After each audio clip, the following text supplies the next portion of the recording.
So anytime you have a logo on a colored background, you never want it to be dependent on that. You always want to have one in contrast. That could work on a white background or a light background. So let's go ahead and see if we can't reverse these colors out. So I'm just selecting all.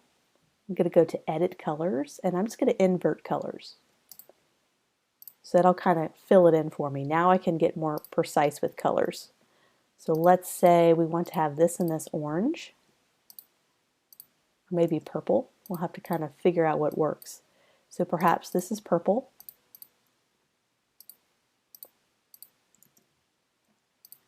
And we'll have to do something with the P here.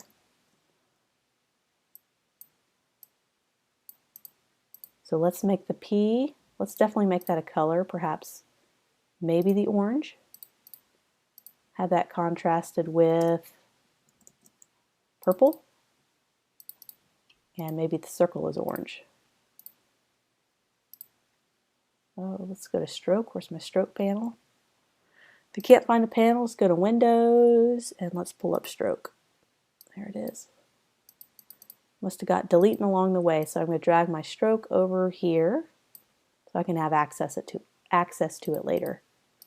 Let's make that little patch there orange. And our drop shadow is going to need to change now. What I like to do is go ahead and sample the orange, double click and just make it slightly darker. Instant shadow right there. Perfect. So that could be an alternate version on a lighter background. And let's play around with the color options. Let me see if I can't go to invert colors again. Oh, that's kind of neat. Kind of like the cool colors. And this is when you experiment and you have an accident, and it ended up being a great accident, because I think that looks really neat if I just tweak the colors a little bit. That could be another option for the client. So I'm just going to slide this over, keep that later. So I have a couple different color options I worked on, just kind of trying some cool colors as well as the warm colors. And when you have a plumbing company or a company where you're out on the road and most of your advertising is word of mouth, seeing your van and the people's parking spots, I think you really need to attract people. And I think this is really nice. It'll be great for a healthcare company or a bank, but I think having these really bright, strong colors, it seems jarring, but it's really going to grab your attention. I can see this being applied to vans.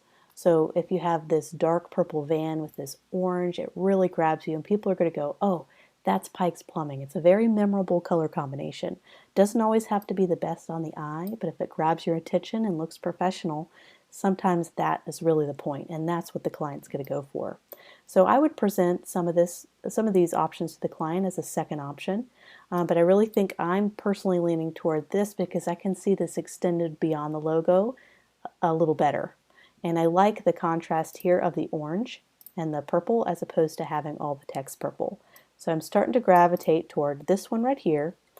So we can start to kind of move these off to the side as we're finalizing our selection. So let's zoom out. Let's move all these off to the side. They're great ideas, but it's not something I'm going to use. And I wanted to try one more thing out before we start to finalize. Let's go ahead and bring this over. Going to copy and paste. I'm going to try it without the circle just to see if it looks clean, more clean. We're going to take this away, take the accent away, and start to play. Copy and paste. Maybe do this white. That's an option. Maybe I have to make this smaller. Maybe make the corner go off the edge here. There's an old piece in there I need to delete. There we go. You know, that's really clean. I don't know if you can make out the P quite as well. That's okay. I'll just copy and paste and keep going. It's exactly how the process I go through with logos. I just keep going, copying and pasting, because you never know if I need to go back to another concept and go, oh, I do like that. Let me do something different. So I always keep everything kind of around so I can access it. So let's try, this is orange. Okay, let's keep going. And I wonder if we could make this a little smaller, tuck it up here to the left, maybe kind of do an extended drop shadow, a manual one. So let's draw that. Kind of one of those extended long shadows that you see that are very popular. Of course, trends do change, so you don't want to be too trendy because your logo is not going to stand the test of time. But I'm just going to see how this looks, just kind of experiment. Do a darker shadow, something like that. Of course, I would need to smooth out the edges, but I'm just kind of seeing if I like that direction. I could even do this as a gradient. So let's get my gradient panel right here. And let's make that the same orange color. So let's double click the swatch. Okay, so this is 0, 53, 100. Okay, let's go to our gradients. Okay, so 0, 53, 100. That should be the same orange color. Oops, 100 that we've been using. And I'm going to go and click this, and then I'm clicking right next to it. And I don't need this blue anymore. So I just created our own gradient. And what I'm going to do with this, I'm going to make the opacity on this right swatch, I'm going to make the opacity 0. And I'm going to make this color a lot darker, and you'll see what I'm doing right here. So now I have the gradient fading from opacity to 0 opacity. So it gets to kind of blend into nothingness. So it has a nice feathered blend to it. It's not a harsh ending to that.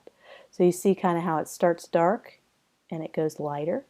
I'll go ahead and drag this out so you can kind of see. So it's a great way to feather things when you're doing gradients. So now I don't even have to soften the edge, although I probably would in the final logo, because it blends into nothing. 0 opacity on that second gradient. Drag this out. So 0, and that's set to 100. So a quick way to do that.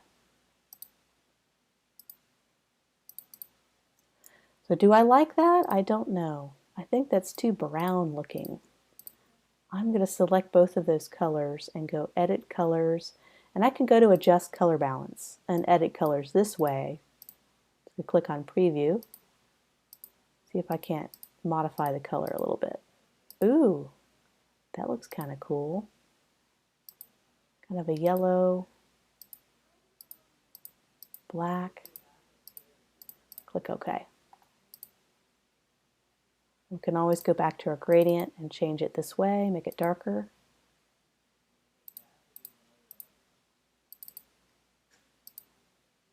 Just like that. Maybe make it less brown. Add more red in there. Just kind of playing around with the selections. Of course, I do everything in CMYK, as you're noticing. I think that would be neat in purple. So let's go ahead and copy and paste. This will be the last one I do, I promise, and then we'll be able to kind of finish our logo. So let's do this in purple. So let's do the same thing that we did before. Let's swap out these colors. Swapping everything out to see if purple would look cool. And I may end up going with the other concept, but it never hurts to give people options, clients options. You never know which one they're going to pick, and they always surprise me that they pick the ones that I may not be as excited about. It's very common.